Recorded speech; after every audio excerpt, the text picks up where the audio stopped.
Well, good evening, ladies and gentlemen. You're very welcome tonight to our fourth Boris Festival of Writing Ideas book club. And we're here this evening to listen to and to talk to Elizabeth Strout about her novel, Lucy by the Sea.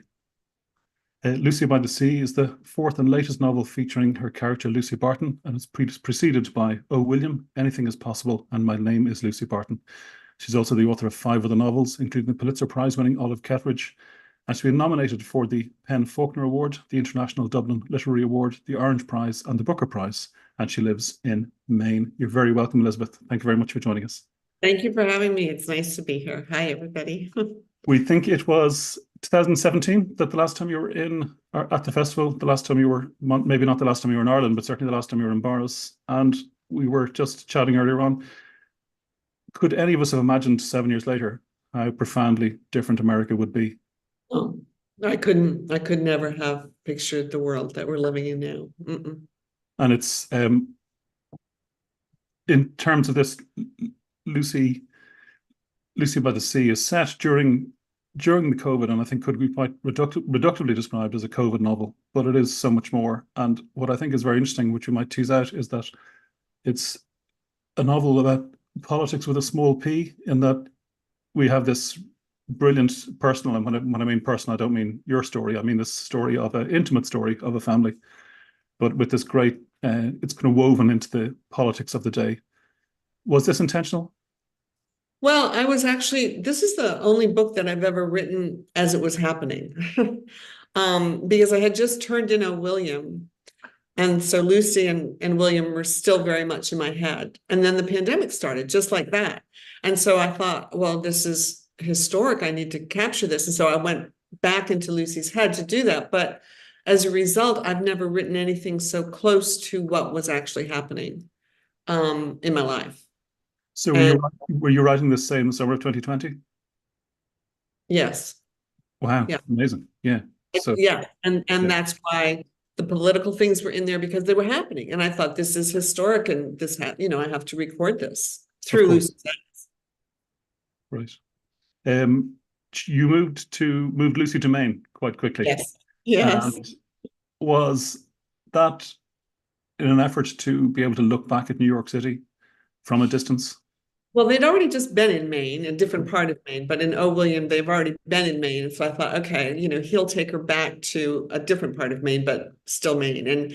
And Maine is where, I grew up, and I mean, I know it like the back of my hand. It's so familiar to me. And so when I began to look at it through Lucy's eyes, it was very interesting and very helpful for me to see, because she had never seen the coastline of Maine, and to look and look and look and think, okay, this is Lucy. And then it was very, very interesting. And I realized it's actually quite beautiful.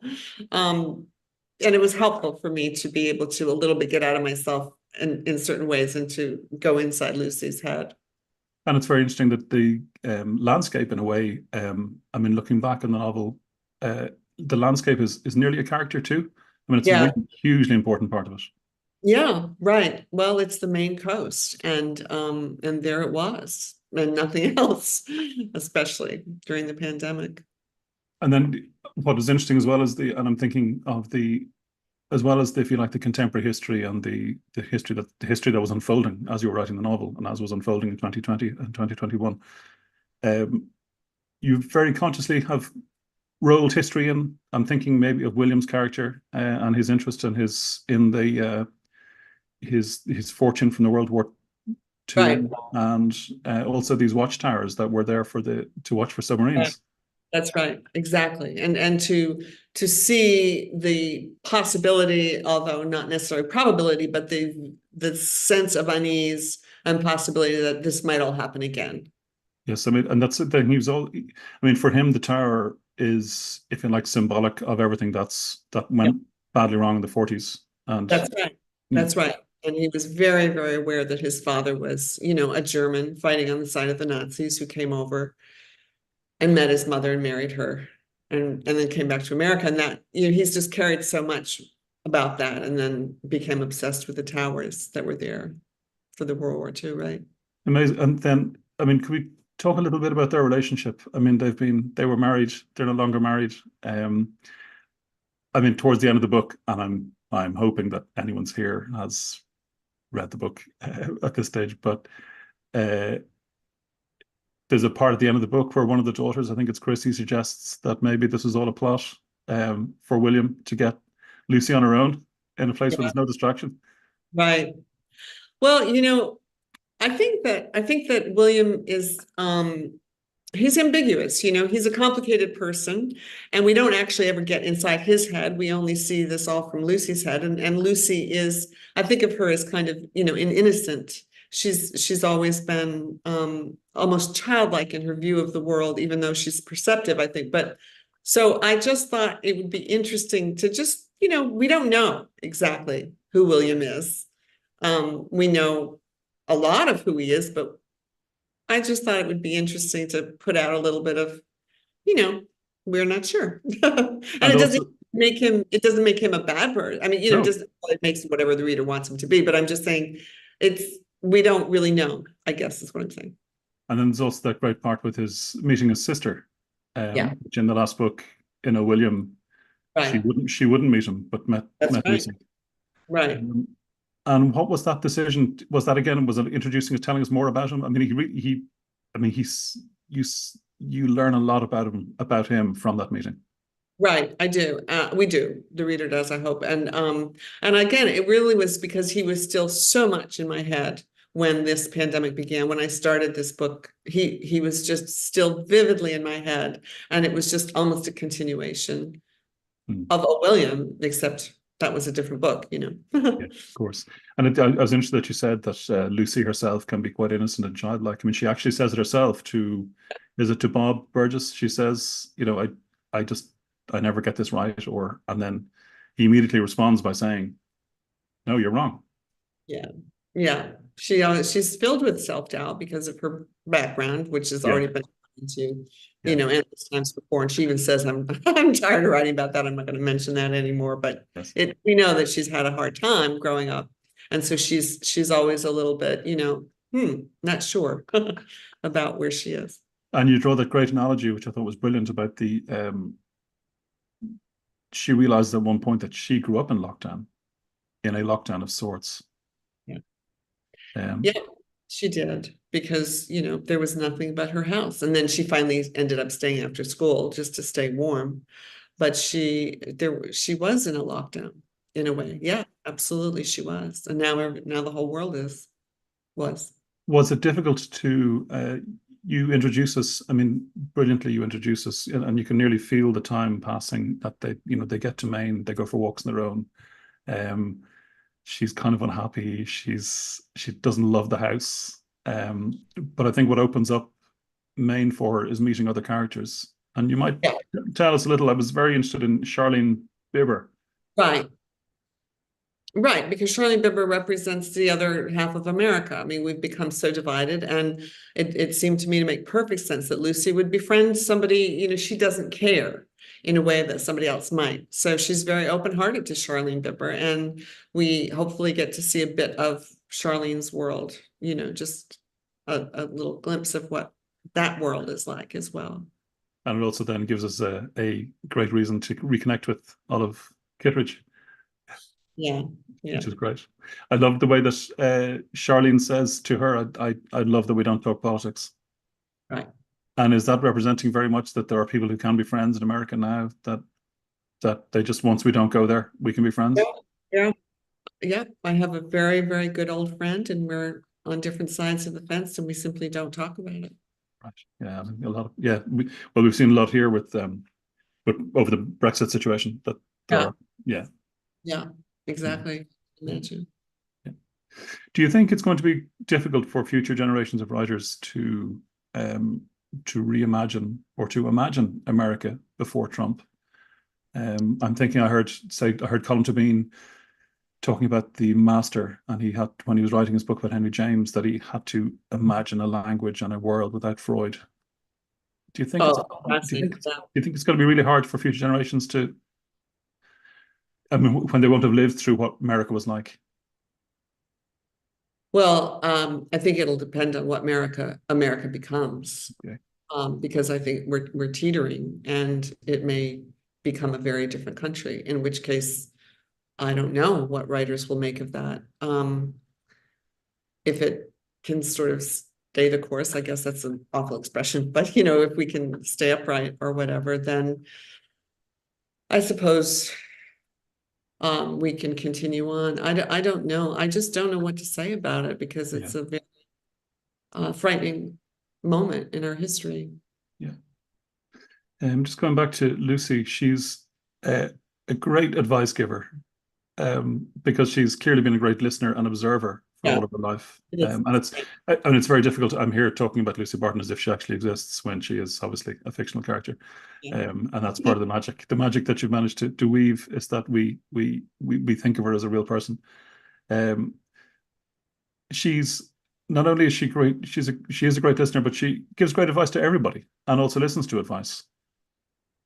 I mean, this isn't what normally happens to people who give advice. Yeah. Well, all I can say is she's Lucy, you know. Yeah.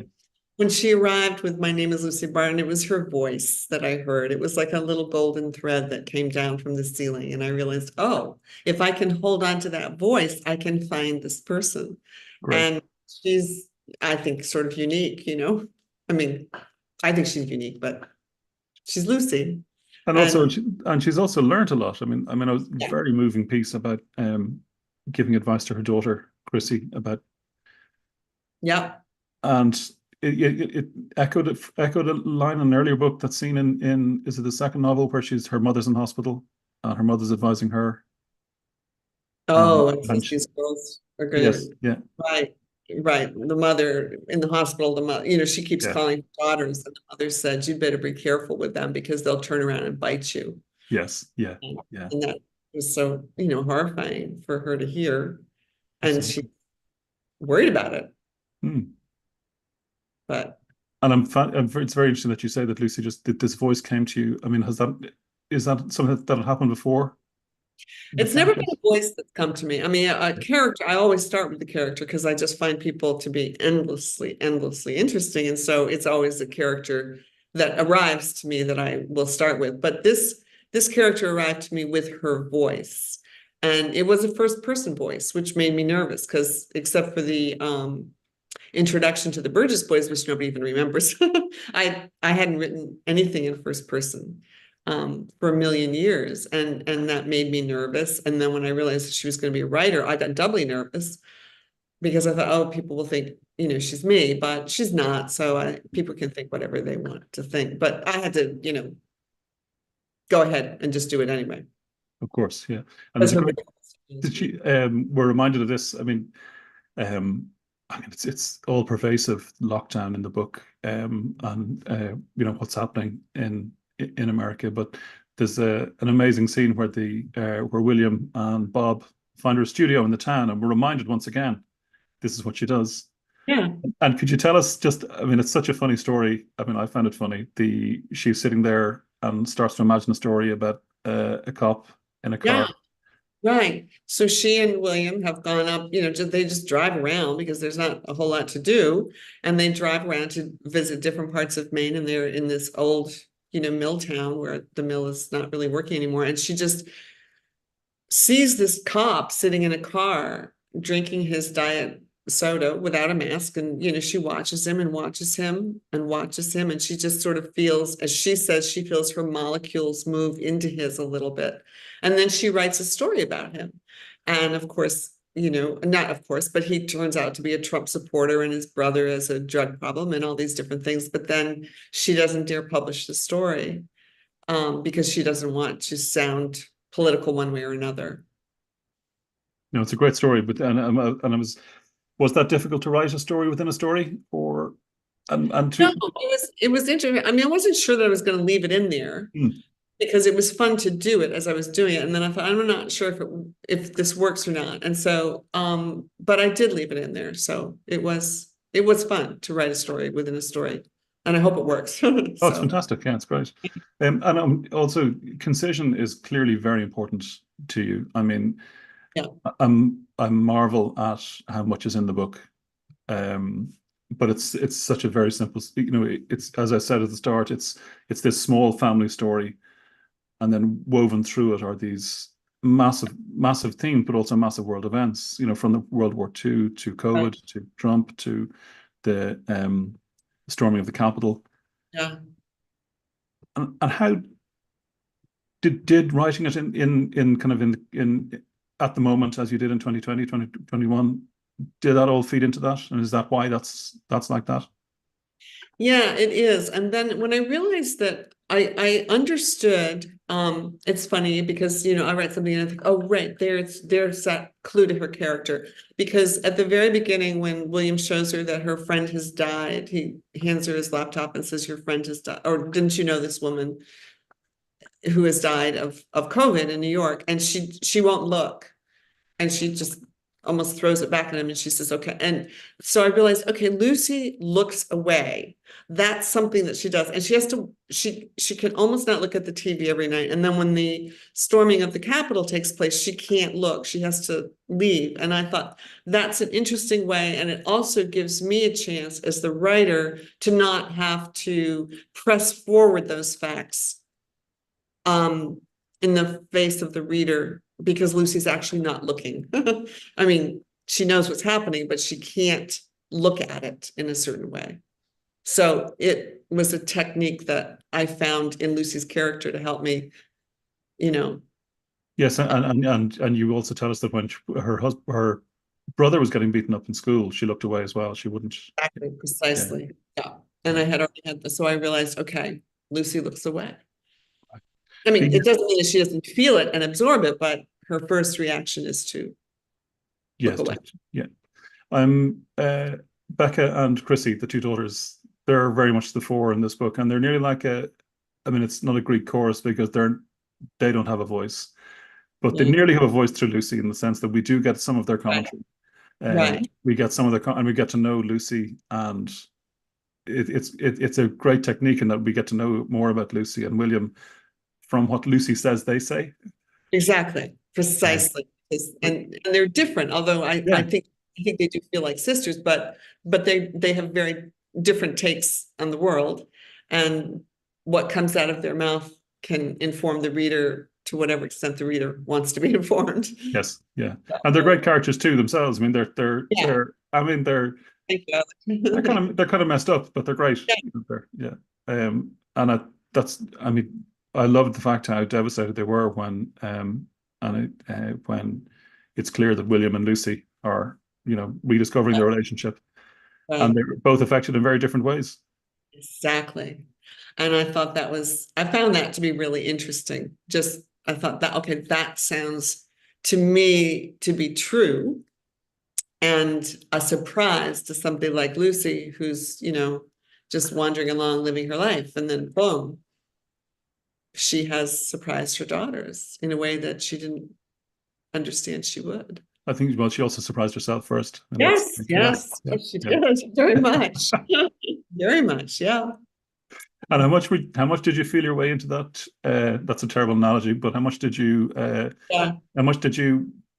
I You mean, know, was that a surprise to you nearly, or did you? What it was? was a tremendous surprise to me. I never saw that coming, but she's having her panic attack. And I thought, okay, have your panic attack. And then I again, like the scene with the cop in the car, I wrote the scene and I thought, I just don't know. I just don't know about that. And yet the more I thought about it, the more I went forward in my own way, I realized, okay, I think I believe that. Yeah. So I kept it. It's a very moving scene. I mean, Yeah. yeah. I mean, Yeah. yeah. And tell us just a little more about the landscape of Maine and where you situated the house. It's near the sea. I mean, was that all planned in terms of to get us near the coast, or was that Well, I you mean, know? Or, I thought the coast was a great setting for it because Lucy's never lived by the sea. I mean, she's seen the ocean in New York, but that's an entirely different thing. So for Lucy, who came from the Midwest and there was just nothing but sky and fields all around, for her to be next to the sea, I thought was very, very interesting. And also, it's like the sea is almost a character itself, as you said earlier. I mean, it's like it's sort of part of the drama of it all. And because I always need a visual to work from. My husband and I were driving around and we found a house up on a cliff and it was like, oh, there, bingo, got that. I got the house in my mind. So I knew that's where they're going to live. And did you have a similar experience in the first novel, My Name Lucy Barton? I mean, did you see a house in the Yes. Yeah, my husband and I went out to the Midwest 3 or 4 times to make sure that, I knew exactly what season, how high the corn was or how high the soybeans were. So we went out there a number of times to make sure that I got all that right. And, the different towns and the sky, the whole thing as far as that went. And then in William, my husband and I took the exact same trip that Lucy and William took. We actually flew from New York to Bangor and rented a car, and we did that entire trip, and it was so fun. Oh, great. Great. Yeah. Yeah, So I had all the visuals I could use for that. that's fantastic. Yeah. Um, the or she has a great understanding. Like her empathy is amazing, and I was again just very interested. She following on from when she didn't watch, but had to watch the Capitol being stormed, and then she had a moment where she was very angry, having been humiliated from. She Right. went to the college, and then she realized that it's alienation is what causes all of this. Yeah. Right. And I thought that was a chance to be, I mean, Lucy's open-hearted. Mm. She came from a very difficult circumstance and she's never forgotten it. So even though she has floated across the class lines, she understands things that other people who haven't moved across those lines might not understand. And I thought that was a very good chance to show that she has the capacity to try and understand that. And again, it's feeding back into what I was talking about earlier on was that her advice and her empathy and her understanding of people, Yeah. all and her husband, her family, the people she meets. I mean, I thought that was, if you like, was at its zenith when again she's looking at these people who she clearly politically can't be anywhere near, but she stood them for a second. Yeah, that's what I was hoping for, to show her ability to try and go there. Yeah. The other people in the book that I was, can we talk a bit about Bob Burgess, and Yes, the guilt? yes, I mean, that's guilt features large for all of them, actually, doesn't it? I mean, that's a big theme. All of the characters, there's always a moment, there's a line. It's like whenever there's a character, they're feeling guilty about something. yeah. There's a Whenever you're lot of introducing, yeah, could you I tell do. us a little bit about Bob? Bob Burgess, he was in the Burgess Boys originally, and I just never forgot him because I loved him so much. And then when I wrote Olive again, I had him move from Shirley Falls to Crosby, which is about 45 minutes away. And so then I realized, oh my goodness, he's right there. Let's have them, the idea of Lucy and Bob taking walks was just so fun because Bob is just, I mean, I just love Bob. I love all of them, but I mean, I'm just saying, I think Bob is just so Bob. He's just so Bob. And so I thought that it was interesting to have him interact with Lucy. No, he's amazing, absolutely brilliant. Um, the other thing I loved about him as well is that Lucy nearly falls for him in a way. I mean, Yeah. yeah, Yeah. but Right. doesn't in the end. And yeah. Yeah, so she decides that once she clearly makes it, she makes a decision that no, this can't be. Yeah. Yeah, so he's that nice, which is great. Yeah. Yeah. Yeah, exactly. Um, the other the other thing that was great was that as well as introducing the history, kind of by the by as a weave into the story, the Lucy finally giving up the apartment in New York was a massive moment in the novel. Yeah. Yep. Because that really takes everything out from under her. Mhm. And huge decision for her to do that. And then it makes her feel even more unearthed or untethered to the earth. But she does it, and there you are, and there they are. And it also gives her a chance to, or it gives us a chance to revisit her past in a way when she finds the journals and she rereads. I mean, was that again? It's in a way, it's always history that's coming up. I mean, Yeah. again, is that on purpose? It's always past lives. Well, I mean, nothing is like, I don't really write with an idea in mind, to Yeah, be yeah, honest. yeah. Sorry. Okay. Yeah, that's fine. That's A good that's even idea. better. Yeah, it's great. I'm just like, I just write whatever I feel is truthful for that character to be Yeah. going at the moment. But yes, I mean, history is always around us and, never in the past, as Faulkner said. Yes. Yeah. And speaking of Faulkner, I mean, again, he's a similar thing. His landscapes are really important to all of his novels. Yeah, right. I mean, obviously very different styles, but was he an influence at some stage? I think every writer I have ever read has been an influence. And yes, I assumed that he was because I loved him, years ago when I first read him. And I have reread him since. But there are many, many writers, American writers especially, but not always just American ones, that I feel like I have, I just voraciously ate them all. And and I think they've all had some sort of influence on me. Yeah. William's sister, we need to talk about as well, the half sister. Um, Lois Dubar. Lois, yes, she's great. I would loved that they both met her in this novel, Yeah. which I think was really important because Yes. I thought it was quite, it was. I thought she could be interpreted as quite cruel in the last book. I mean, Right. Exactly. But she gets over it because she's yes, Lois yeah, yeah, and the pandemic, and she's affected by it as well. And so they do. They finally meet, and he just is so happy yeah. because he's got a relative. It was really smitten. Yeah, it's fantastic. Yeah, absolutely great. And then could you talk us through the potatoes, which is obviously the potatoes and the parasites Yes, yes. Well, to an Irish audience strikes a core. okay, well, as we know, William cannot stop talking about himself. We do know that, and he can't stop talking about his parasites. Mm. And so when he finally realizes that these potatoes are in trouble with a new kind of parasite, plus they also are in trouble with the climate change, and he's going to help figure out how to help them develop a new potato that can withstand all these changes, he's just in heaven because he's working. Yes, yeah, and So I mean, and that's this William's purposelessness is very strong in the book, and I mean, he completely changes once all yeah, this happens, which is yeah, great. Yeah, right, yeah. exactly. Could we have a short reading? Would you mind? Oh, sure. Yeah. I think it shows up. Yeah. Just a page and a half here and Yeah, then another perfect. page. Yeah, yeah, great. Well, we'll now talk about that page and a half, and then we'll go. Okay. On the news one night was a segment about Bangladesh and the shops where clothes were made. And it showed how the workers were not given even masks. And also, many of them had lost their jobs because no one was buying clothes right now. But the images of these very young girls crowded into huge rooms, trying to cut pieces of fabric as quickly as they could.